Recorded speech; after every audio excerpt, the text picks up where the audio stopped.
Halo Cucupers, gimana nih episode 2-nya? Makin seru kan? Gak kebayang dong gimana episode 3-nya nanti. Daripada penasaran, langsung aja yuk. Sebelum itu jangan lupa like, comment, share, and subscribe.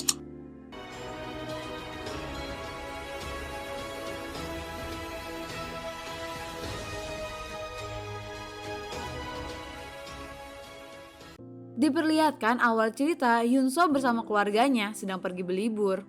Ayahnya mengajak berdebat, padahal lagi liburan keluarga ya. Timing ayahnya nggak pas banget ya, jadi kayak ngancurin suasananya.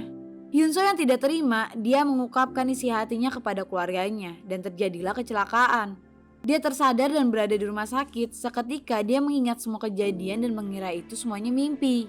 Yunso pergi berjalan sepertinya dia habis keluar dari rumah sakit, tapi anehnya setiap orang yang melihatnya akan menghilang. Ini cukup membuat Yunso kebingungan. Dia melihat pantulan kaca di halte bus. Ternyata di sana ada jiwa dia yang versi jahat. Seketika kita dibawa balik ke kenyataan. Yunso tertimpa pintu yang diakibatkan monster berotot yang mengerikan. Anak-anak mencoba menolongnya, tapi keburu datang monster berotot itu berhasil masuk. Yunso mencoba menahan dan menyuruh mereka pergi. Jaeho dan Jisoo datang membantu Yunso melawan monster berotot tersebut hingga terjatuh dan pingsan. Jaeho dan Jisoo membantu Yunso dan membawanya ke tempat yang lebih aman. Dia pun tersadar dan langsung menanyakan anak-anak, tapi Jisoo langsung menyodorkan stick baseball sambil berkata, "Kau sudah terinfeksi ya?" Tapi Jaeho berkata, kalau dia kehendak Tuhan, Yunso meminta tolong agar membantunya. Kakak beradik naik tangga. Adiknya menangis karena ketakutan hingga mengompol. Saat itu juga ada monster yang mendengar gerakan. Jaeho dan Jisoo dan Yunso mencoba mengejar anak-anak.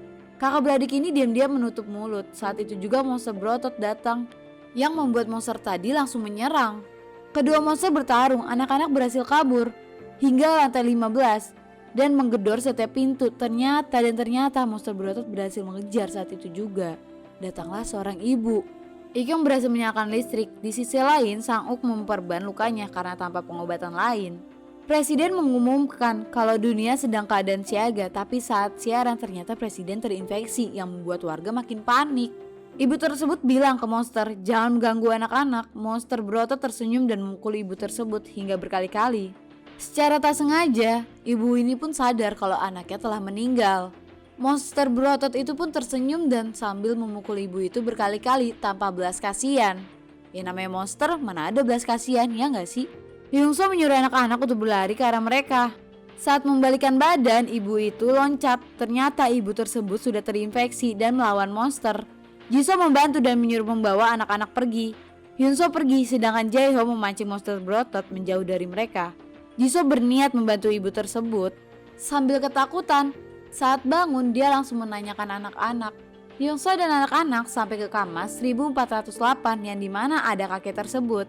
Jaehyun masih dikejar monster berotot hingga berada di ujung koridor.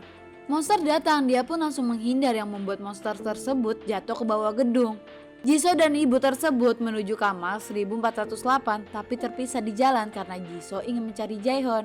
Mereka berdua ternyata saling mencari dan akhirnya bertemu. Mereka langsung ke arah kamar 1408. Anya berada di kamarnya sambil memperban kakinya yang luka dan melihat baju balet.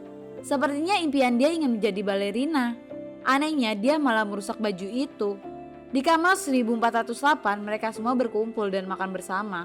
Di ruangan listrik, Ikyong dikurung seperti mumi tapi terbalik. Anya kebingungan kenapa dia belum juga balik. Mereka bergiliran berjaga agar aman. Hari mulai pagi, warga mulai kelaparan tapi bapak toko swalayan ini sangat pelit.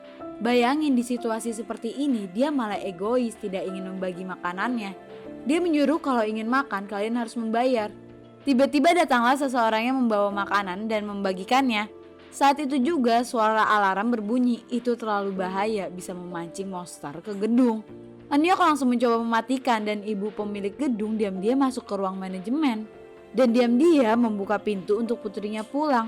Sedangkan Enyok mengumumkan kalau yang masih di atas segera berkumpul ke bawah karena lebih aman dan stok makanan sangat banyak. Ibu gedung langsung peruntukan hadangan yang menghalangi gerbang. Saat itu juga putrinya sampai sambil berlarian. Enyok menyuruhnya menutup pintunya. Saat berlarian dia terjatuh. Dengan refleks seorang TNI militer mencoba membantu, tapi monster lidah panjang menusuk mereka berdua dan menghisap putrinya. Ibu tersebut terlihat syok dan kaget, dan ini semua membuat warga trauma. Cucupers, gimana nih episode 3? Seru banget kan hingga membuat tegang? Nah, buat yang gak sabar tetap stay tune ya. Jangan lupa like, comment, share, and subscribe. Dan tungguin episode selanjutnya. Bye-bye.